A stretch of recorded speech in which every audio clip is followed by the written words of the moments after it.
नमस्कार प्यारे साथियों, पुनः स्वागत है आप सभी का अपने YouTube चैनल यूके टीचिंग परीक्षा पर। जुड़ जाइए एक सकारात्मक ऊर्जा के साथ, कॉपी कलम उठा लीजिए और मेरे साथ आपको नोट्स बनाते हुए चलना है। आगामी उत्तराखंड सहायक अध्यापक की दृष्टि से महत्वपूर्ण संख्याएं चल रही हैं आपका अपना YouTube चैनल यूके टीचिंग परीक्षा पर।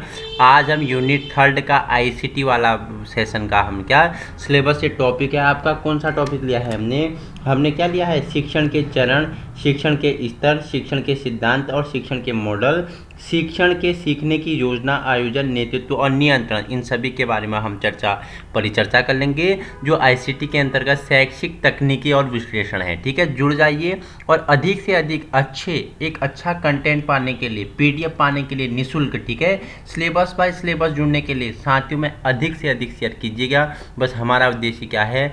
आप सभी को निःशुल्क और व्यवहारिक शिक्षा प्रदान करना है। बाकी PDF आपको टेलीग्राम ग्रुप यूके टीचिंग परीक्षा आप सर्च करोगे तो वहाँ आपको PDF फ्री मिल जाएगी। और बहुत सारे साथियों का कमेंट आ रहे थे कि टेलीग्राम के लिंक से ओपन नहीं हो पा रहा है, इशू आ रहा है, किसी को उसमें फाइल वाला ऑप्शन नहीं आ रहा है, तो व्हाट्सअप से जुड़ सकते हैं। व्हाट्सअप का भी मैं लिंक नीचे लगा दूंगा, उन्हें मैं वहाँ भी शेयर कर दूंगा। ठीक है, यही PDF होंगे, इंपॉर्टेंट है, आप पढ़ के जाना, दूसरी बार रिविजन करेंगे, आयोग क्वेश्चन पूछेगा तो यहीं डीपली पढ़ोगे तो यहीं से बनने वाला है। बाकी हम जो शिक्षा मनोविज्ञान है, पेडागोगी वाला है, उससे हम क्या मॉक टेस्ट भी लगा रहे हैं, आप लोग सहार रहे हैं। अधिक से अधिक शेयर कीजिए। जल्दी ही हम क्या कर लेंगे, पेपर फर्स्ट हम कंप्लीट करेंगे, उसके बाद हम क्या महत्वपूर्ण संख्याएं चलाएंगे। ठीक है, तो आइए जुड़ जाइए, परिचर्चा करेंगे। सबसे पहले हम क्रियात्मक अनुसंधान के बारे में, ठीक है, कॉन्सेप्ट ऑफ एक्शन रिसर्च। क्या है क्रियात्मक अनुसंधान के प्रत्यय क्या होते हैं? तो क्रियात्मक अनुसंधान सभी व्यक्तियों के दृष्टिकोण को विकसित करता है। ठीक है, जो क्रियात्मक अनुसंधान है ये सभी व्यक्तियों के दृष्टिकोण को क्या करता है?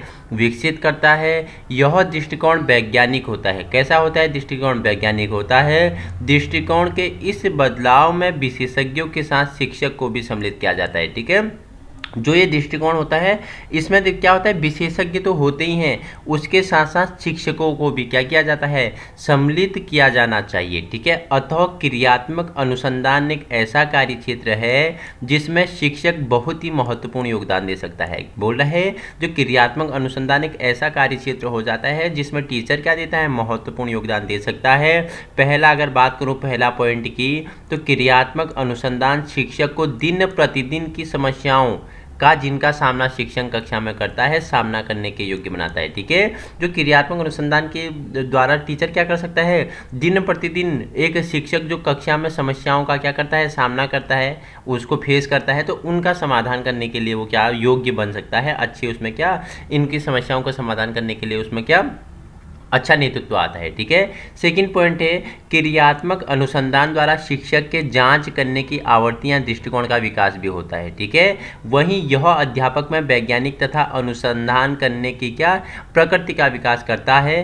कक्षा में अनुशासनहीनता की समस्या का समाधान करने में सहायता मिलती है। किसके द्वारा?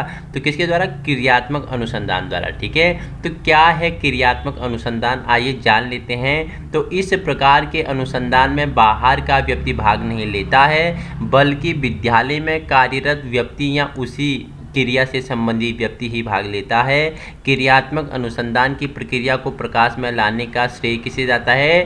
टीचर्स कॉलेज के कोलंबिया विश्वविद्यालय के होरे समनलिंक, ठीक है, इंस्टीट्यूट ऑफ स्कूल, ठीक है, एक्सपेरिमेंटेशन के प्रोफेसर स्टीम एम कोरी को जाता है। इंपॉर्टेंट है, स्टार लगा लेना। एक क्वेश्चन बन गया है, आपसे पूछ लेगा, क्या पूछेगा कि क्रियात्मक अनुसंधान की प्रक्रिया को प्रकाश में लाने का श्रेय किसे जाता है? 4 ऑप्शन दे देगा, तो किसे जाता है? पहला पॉइंट याद रखना, स्टार बना लो, अंडरलाइन कर लो, स्टीफन एम कोरी। कहाँ के थे? होरे समनलिंक के इंस्टीट्यूट ऑफ स्कूल एक्सपेरिमेंटेशन के प्रोफेसर थे। कहाँ की? कोलंबिया विश्वविद्यालय के। ठीक है, 1 पॉइंट 2 पॉइंट कहाँ के थे? तो कोलंबिया विश्वविद्यालय के। कौन से कॉलेज? होरे समनलिंक institute of school experimentation college के। ठीक है, स्टीफन एम कोरे को क्या जाता है?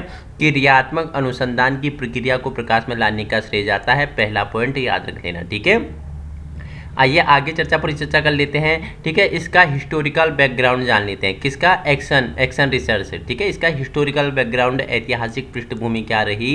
क्रियात्मक अनुसंधान शब्द का सर्वप्रथम प्रयोग किसने? कोलियर लेविन ने किया था। आपसे पूछ लिखा कि निम्नलिखित में से सर्वप्रथम किसने क्रियात्मक अनुसंधान शब्द का प्रयोग किया?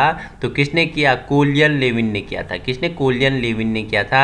इन्होंने सामाजिक बंधनों को सृजन बनाने के लिए क्रियात्मक अनुसंधान पर बल दिया। इसके पश्चात राइट स्टोन आते हैं। इन्होंने पाठ्यक्रम ब्यूरो का वर्णन करते समय रिसर्च एक्शन शब्द का प्रयोग किया।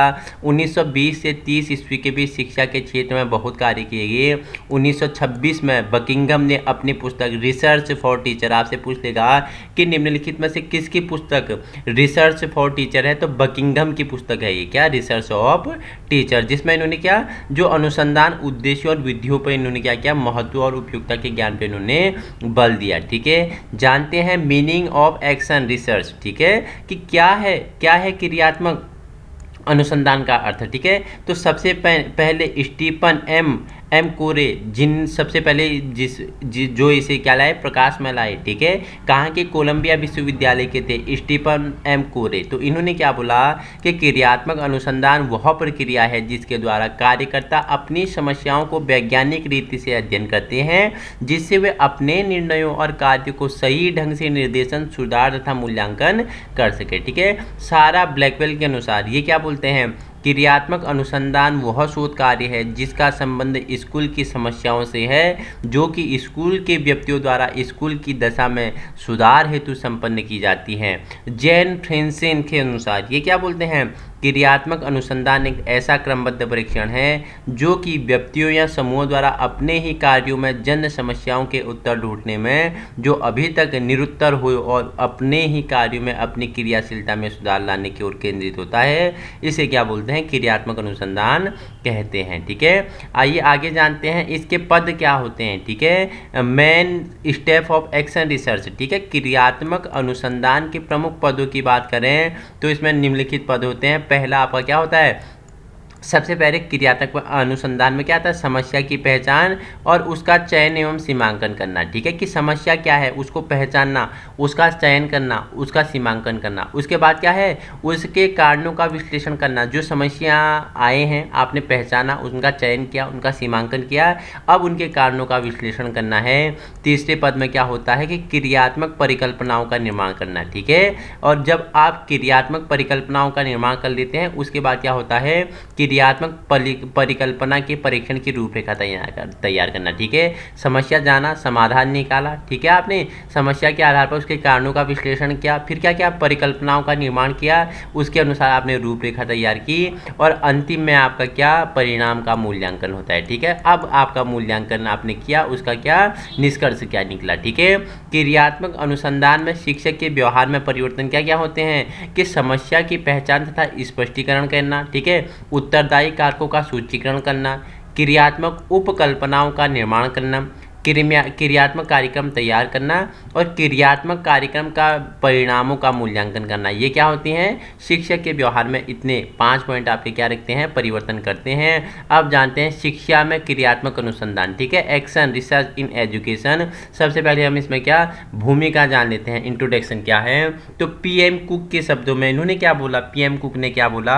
पीएम कुक ने कहा कि अनुसंधान किसी समस्या के संबंध में तथ्यों एवं उनके अर्थों, निष्कर्षों और जानकारी प्राप्त करने के लिए ईमानदारी, ठीक है, सांगोपांग एवं बुद्धिमानी से की गई खोज है। अनुसंधान द्वारा प्राप्त परिणाम प्रामाणिक एवं क्या समर्थनीय होने चाहिए तथा उसके अध्ययन क्षेत्र में नवीन ज्ञान की वृद्धि होनी चाहिए। ठीक है, पीएम कुक के शब्दों में ये ऐसा कहते हैं। गुड एवं हॉट के अनुसार ये परिभाषा पूछ लेगा कि किसने कहा कि क्रियात्मक अनुसंधान उस कार्यक्रम का अंश होता है जिसका लक्ष्य विद्यमान अवस्थाओं में परिवर्तन करना है। तो गुड एवं हॉट बोलते हैं इसे। ठीक है, देखो एडरसन के शब्दों में, एंडरसन ने क्या बोला कि क्रिया अनुसंधान अनुसंधान को एक विभिन्न प्रकार की परिस्थिति में रखकर उसको दी जाने वाली क्या है, नवीन दिशा है। एंडरसन ऐसा बोलते हैं। शिक्षा और क्रियात्मक अनुसंधान का आरंभ व विकास की बात करूं तो क्रियात्मक अनुसंधान का सूत्रपात करने का श्रेष्ठ क्या संसार के सर्वश्रेष्ठ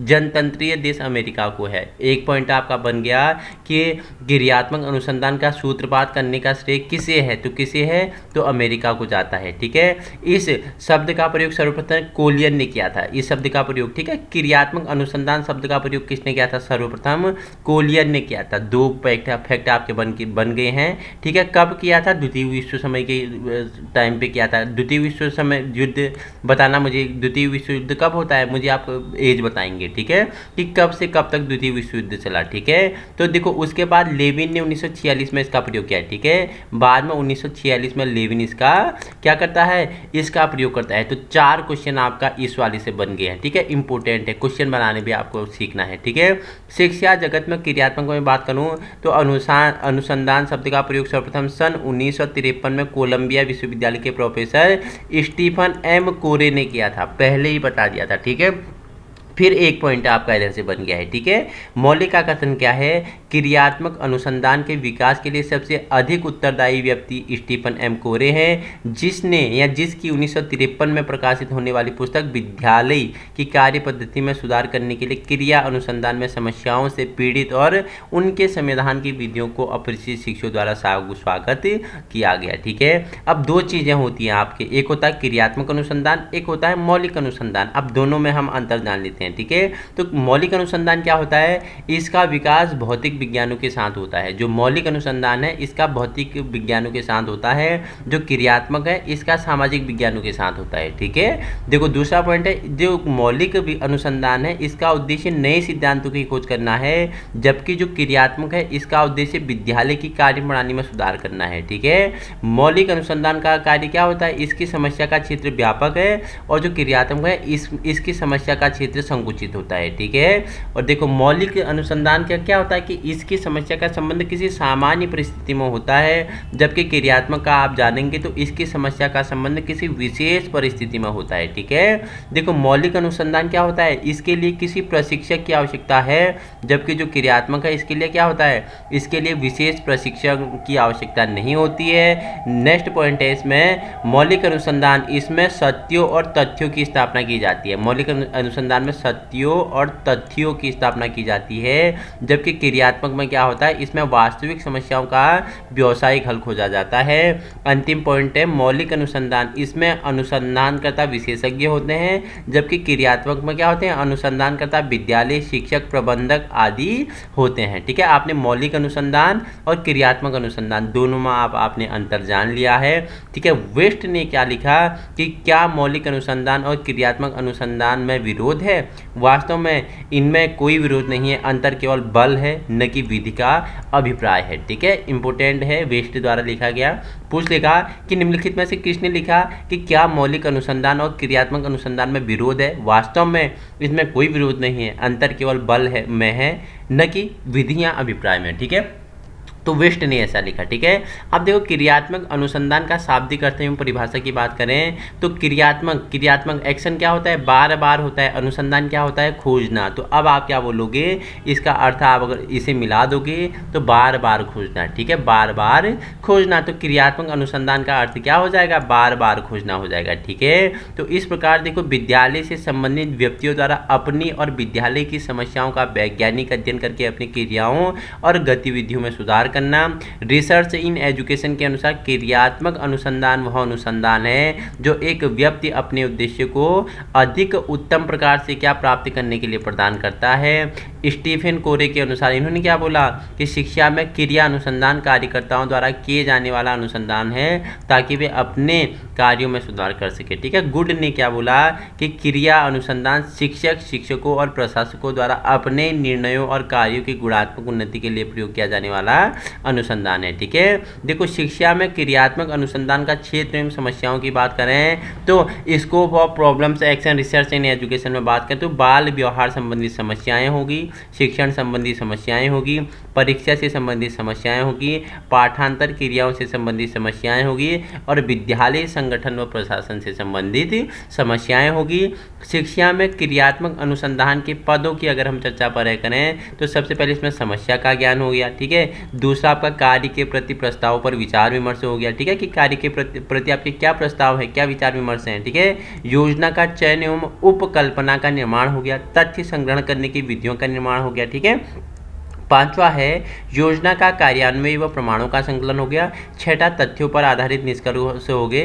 सातवां आपका दूसरों को परिणामों की सूचना हो गया। ये इसके क्या है, क्रियात्मक अनुसंधान के पद हैं, ठीक है। आपको आप दे देगा कि निम्नलिखित में से क्रियात्मक अनुसंधान का पद नहीं है, ठीक है, तो 3 ऑप्शन आपके राइट होंगे, 1 रॉन्ग दे देगा, तो आपको छांटना है, ठीक है। शिक्षकों के लिए क्रियात्मक अनुसंधान के लिए महत्वपूर्ण चरण है, तो क्या है, समस्या से अवगत होना, समस्या के कारणों का विश्लेषण करना, समस्या का परिभाषीकरण करना और उसका सीमांकन करना, और क्रियात्मक परिकल्पना का निर्माण करना, और अनुसंधान की रूपरेखा का क्या करना, निर्धारण करना, और अंतिम निष्कर्ष निकालना। ये क्या है, अनुसंधान के क्या है, महत्वपूर्ण चरण हैं। आपने जाना क्या, समस्या से अवगत होना, समस्या के कारणों का विश्लेषण करना, समस्या का भाषीकरण करना और उसका सीमांकन करना, क्रियात्मक परिकल्पना का निर्माण करना और अनुसंधान की रूपरेखा तैयार करना और अंतिम निष्कर्ष निकालना, ठीक है। आज हमने क्या जाना, हमने क्रियात्मक अनुसंधान के बारे में परिचर्चा कर ली है, और हमने क्रियात्मक अनुसंधान क्या है, इसका विकास कहाँ से हुआ, कब हुआ, क्रियात्मक अनुसंधान शब्द का सर्वप्रथम प्रयोग किसने किया और बाद में इसका विकास किसने किया, ठीक है। और देखो इसके जो प्रमुख सोपान हैं, पद हैं, चरण हैं, उन सभी के बारे में हमने परिचर्चा कर ली है। नेक्स्ट वीडियो का भाग 2 आएगा, जिसमें हम सूचना संप्रेषण और प्रतिमान के बारे में परिचर्चा करेंगे, और शिक्षण के जो क्या है सिद्धांत हैं, उन सभीयों के बारे में हम भाग 2 में इसके बारे में कंप्लीट करेंगे। भाग 2 इसका तभी आना संभव होगा जब आप इसे ज़्यादा से ज़्यादा क्या करोगे, आकार प्रदान करोगे, साथियों में अधिक से अधिक शेयर करोगे। उसी के तर्ज पे इसका भाग 2 हम क्या पढ़ेंगे, सूचना संप्रेषण और प्रतिमान के बारे में परिचर्चा करेंगे, और वही वाला सेशन आपके लिए इंपॉर्टेंट होने वाला है, जिसमें हम क्या क्या परिचर्चा करेंगे, अनुभव त्रिकोण का विवरण के बारे में परिचर्चा करने वाले हैं। शिक्षण के सिद्धांत आपके टॉपिक में है, इसके बारे में हम जानेंगे, ठीक है। इसी के साथ साथ हम क्या, शिक्षण के सामान्य सिद्धांत, शिक्षण प्रतिमान हो गया, ठीक है, और क्या जानेंगे, और जितना भी इसे ऐतिहासिक शिक्षण प्रतिमानों के बारे में परिचर्चा करेंगे, इसका हिस्टोरिकल बैकग्राउंड जानेंगे, इसका विकास जानेंगे, जन्म जानेंगे, ठीक है। इससे महत्वपूर्ण परिभाषाएं के बारे में हम परिचर्चा करने वाले हैं। भाग 2 में जुड़े रहने के लिए पहले भाग 1 को समझना आपके लिए इम्पोर्टेंट है। इसी प्रकार की वीडियो पाने के लिए आप अपने यूट्यूब चैनल यूके टीचिंग परीक्षा में जुड़ सकते हैं, और वीडियो पसंद आए तो अधिक से अधिक मित्रों में शेयर कीजिएगा। PDF आपको टेलीग्राम में दे दूंगा, उसी के साथ मैं आपको व्हाट्सएप में भी सेंड कर दूंगा। और हाँ, जिसे कोई प्रॉब्लम, कोई परेशानी हो टेलीग्राम से PDF डाउनलोड करने में, आप मुझे क्या कमेंट में फीडबैक देना। कोई इश्यू आए, आपको किस टॉपिक पे पढ़ना है, आपका कौन सा टॉपिक सिलेबस का कंप्लीट, कौन सा यूनिट नहीं हुआ है, आप फीडबैक दे, उसके बारे में हम परिचर्चा कर लेंगे। आपके लिए शिक्षा है, ठीक है, बिल्कुल निःशुल्क है। बस आपका एक ही कार्य है कि मित्रों तक अधिक से अधिक पहुँचाने की कोशिश करें। बस मेरा उद्देश्य ही क्या है, देखो यूट्यूब पे आपको पेड कोर्स मिलेंगे, ठीक है, सारे पेड कोर्स मिलेंगे। आपको 4 वीडियो मिलती हैं, 4 वीडियो के बाद 5वीं वीडियो में आपसे बोलते हैं कि पूरा कोर्स पाने के लिए आप 9000 का कोर्स खरीद सकते हैं, 10,000 का कोर्स खरीद सकते हैं। लेकिन ये वीडियो उन लोगों के लिए बनाया गया है जो कोर्स परचेज नहीं कर सकते हैं। मैटर वही है, उससे भी बेटर मैटर है, जो परचेज कर रहे हैं, जो अपने कोर्स बेचते हैं, उनसे भी बेटर मैटर है। आप देख सकते हैं किताब का उठा के दिया है, ठीक है, कोई PPT नहीं बनाई है, PPT बना के मैंने इसमें हेर फेर नहीं किया। जो बुक्स में है वही आपके लिए है, ठीक है, जो क्या है, जो आपके सामने साक्षात भौतिक आपको दिख रहा है वही है। वहाँ कोचिंग में कोई एक्स्ट्रा नहीं, कोई घोल के पिलाने वाले नहीं है, मेहनत आपने ही करना है छात्रों, ठीक है। वहाँ आपको कोई दवाई नहीं पिला देंगे, ठीक है, बस आपके नोट्स मेंटेन होने चाहिए। जैसे हम सिलेबस वाइज सिलेबस आपको नोट्स दे रहे हैं, पढ़ना है, रिवीजन करना है, फिर इससे मॉक टेस्ट लगाना है। सफलता कहीं न कहीं आपके कदमों को चूमेगी, ये निश्चित है। आपको रखना है हौसला, वो मंजिल भी मिल जाती है, ठीक है। प्यासी के पास चलकर समंदर भी आता है, आपको पता ही है। तो थैंक यू so much.